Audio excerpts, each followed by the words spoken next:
What is up guys, it's Solheim here, back with another TBC Classic video. So today we will be taking a look at the server population in TBC Classic and basically looking at the health of various servers in TBC Classic.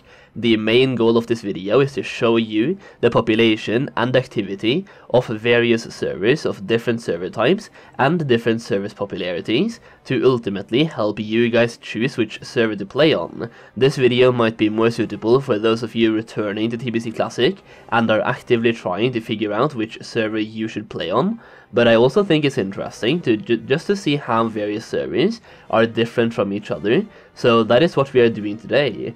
Before we get into the video, I want to give a massive shout out to my supporters over on Patreon. You guys are absolute legends, and the financial stability from Patreon allows me to keep creating the videos that I want to make without having to chase clickbaity titles just to pay the bills. So once again, thank you so much. And if you are enjoying the videos and want to take the extra step and support me on Patreon as well, you can find the link to my Patreon page in the video description.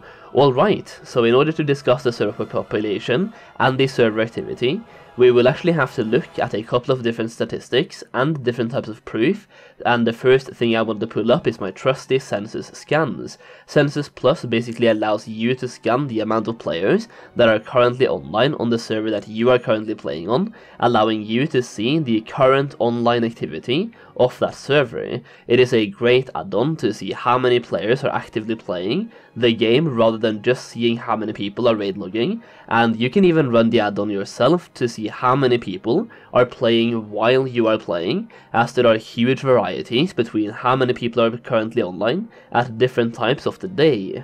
Now, I've also been lucky enough to be sent a desk mat by Epic Desk, and they've even offered to give one away to you guys. All Epic desk mats are limited edition, and nothing is actually mass produced. There are a limited number of desk mats available. The rarity is put into 3 categories. You have limited, which will only have 500 in existence. You have very limited, which will only have 250 in existence, and you have extremely limited, which will only have 100 in existence. As you receive your desk mat, there will be a signature number on the back showing you which number your desk mat is in the production, as well as a certificate of authenticity verifying the number and ownership.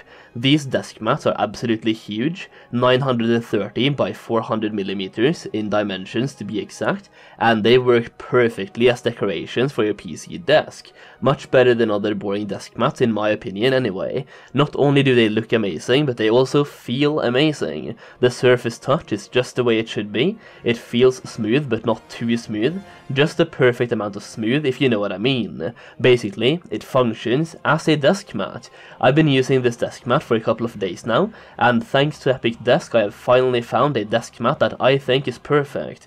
The packaging itself is also really solid, looks professional, and even has its own little plastic bag inside the packaging itself, so it's easy to carry the desk mat with you anywhere you go while keeping it clean and safe. If you are looking to buy a new desk mat, I highly recommend checking out Epic Desk, and you can find a link to their website in the video description and the pinned comment, and by using code Solheim you can get 15% off your purchase. Now, just in case any of you think this is a sellout, I am not being paid to say this, and I'm not profiting off you by using my link. That link is just there to save you guys money, and even though I'm not being paid, I did get a free desk mat, which is awesome. I also mentioned that they are actually giving away a desk mat to one of you guys, so if you're looking for a new desk mat, let me know in the comment section down below, and I'll pick a winner in 48 hours, so you have 48 hours to enter that giveaway, and the way you enter is by commenting anything with the word desk mat in it, so just be creative. Okay, so I did a couple of scans recently on some European servers, and I did these close to midnight on a Wednesday, so it's roughly around the time that people finish raiding, and doing it on midnight on a Wednesday might not be the best time, but I did the scans on the same day at roughly the same time for every server, so while this is not probably showing you the most activity on those servers, it will show you roughly the same kind of percentages for all of the servers that I've scanned. So even though it's not the best time to do it, I did it on the same time for every single server, so let's just go and check it out. The first scan that I did was on Firemore, So this is going to be the scan that shows the most amount of players that I'm doing in this video, and Firemo is actually the most popular server in the world right now, not just for Europe, but in the actual world, which is incredible for me playing on Europe and not having to be on NA to be on the most popular server. And another fun thing is that it's one of the only servers, actually it's the only server of this size, that has a healthy faction balance.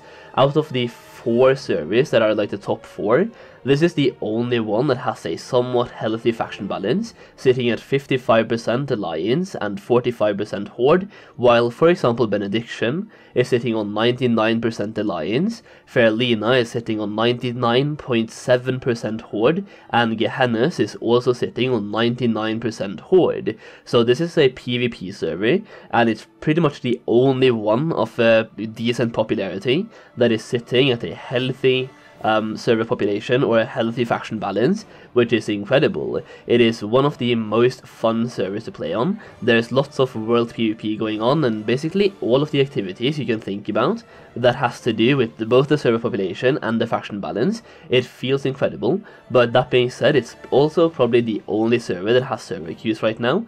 Personally, I'm playing on both Firemo and Parwood Village, and as you can see right here, Parwood Village is also classified as a high pop server, close to full as well.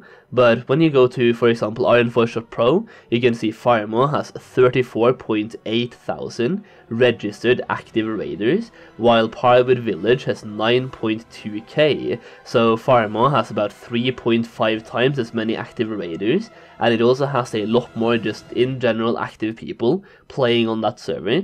So it's probably the only server that will ever experience high login queues, and especially if you're trying to find a server for Wrath, this is probably going to be the biggest one with the biggest server queues. So if you're trying to avoid server queues for Wrath, then maybe Firemo is not the best decision for you. But if you are one of those who really want to have a very active server, then it is definitely a good choice, but you have to be okay with those server queues.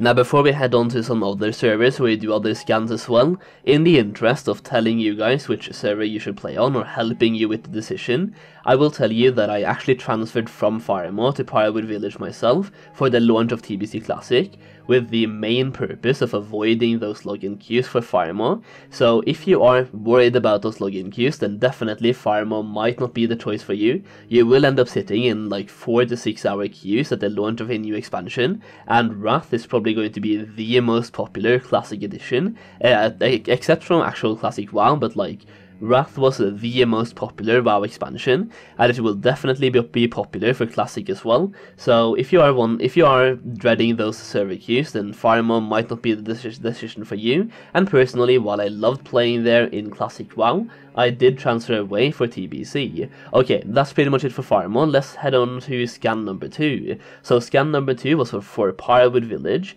which is my main server right now. And I'll tell you this, even though it has way less active raiders than Firemo, the amount of people logged on just doing anything except raiding feels absolutely fantastic. So for example, for Firemo, you have this scan right here. You can see the active amount of players. Let's go on to Parwood, which is a way lower population server. You can see there's not really that many less people that are actively playing the game. So I did a scan on Parwood Village, and this one finished at 12:06, so 6 minutes past midnight. Now you can see there's 7,911 active players, which also means that this scan itself took quite a while to actually finish. So I want to say that I started this character at level 1, and I leveled up to, I think I'm close to level 10 right now, if I remember correctly. So close to level 10, maybe I am level 10, close to level 11. I'm basically been playing for about an hour on this character, a bit more. So an hour and a half of the actual scan itself, meaning that I started this scan at 10:30 or 10:30, and it has been scanning from 10:30 until midnight. So that is like around raiding times and also past fast raiding times, and you can see the scan itself shows 7,911 players. That is not really all that far off from Firemo itself, even though Pirewood Village is a PvE server, and it also has way less people than Firemo. This could probably tell me that there's more active people that are doing anything except raid logging on this server, and also looking at the amount of people in different level brackets, you can see like there's 78% are level 70, but there's lots of people actually leveling up. You can see the bars, even though they're very small, you can see that there's like 1% at almost every level bracket. From like level 50 and up, there's about 0.5 to 1% in every single level bracket. So if you're planning to level up and you want to find a server where there's activity in the leveling bracket, then Pirewood Village might just be the one for you, especially if you're looking for a PvE server. Speaking of PvE servers, I did a similar scan on Mirage Raceway, which is classified as the second most popular PvE server for Europe, and this one I might just have hit the bad timing for, because I went here after I finished the scan on Pirewood Village, so I went here at like 10 minutes past 12, and the scan itself only showed 985 people, but that was also like past midnight on a Wednesday. So I will admit the timing might have been bad for this one, but also simply like half an hour before this, like in the span of 2 hours to half an hour before this scan itself on my Mirage, I did a scan on Pirewood Village which showed like 8 times as many people.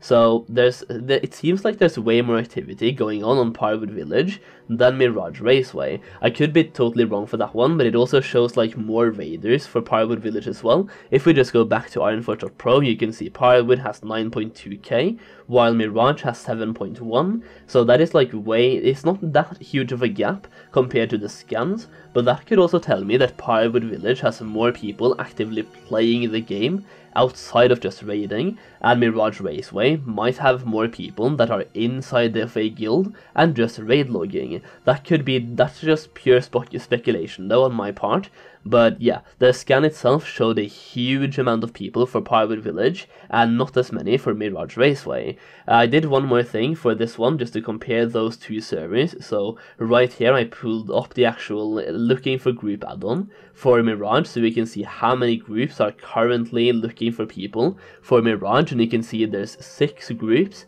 that are currently forming for Mirage, and I logged back over to Pirewood Village right after this as well.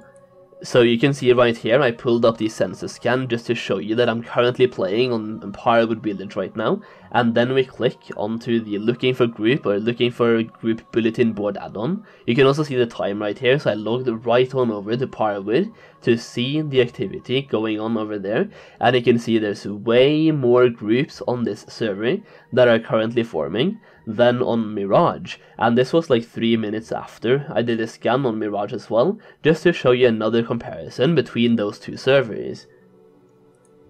Also, for you lone wolves watching this video, if you want to play on a server all by yourself, then Hydraxian Waterlords is a good one. This one, there's only 31 people in total that was logged on when I did this scan, and basically there's nothing going on right now on this server. There are some guilds that are actively raiding, but it's not really showing up anywhere, but there could be some people playing on this server, but this is what a low popularity server looks like. Almost nothing happening, and the scan, well, 31 total people. I did one more scan though. This one is for Netherguard Keep, I think that's the name, yeah, Netherguard Keep.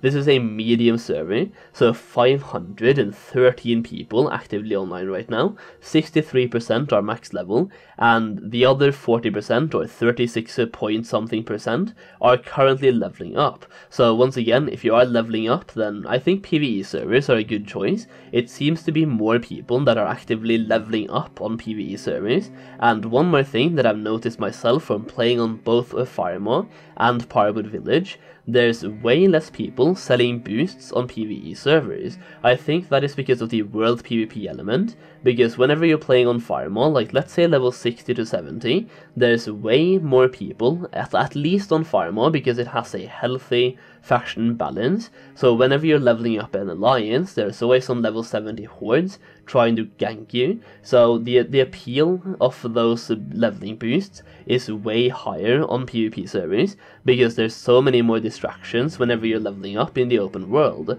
So that's one of them huge things that the differences that I'm noticing between PvP and PvE servers. So if you're not really enjoying the mage boost and paladin boost in Classic WoW and TBC Classic, then PvE servers are definitely the way to go.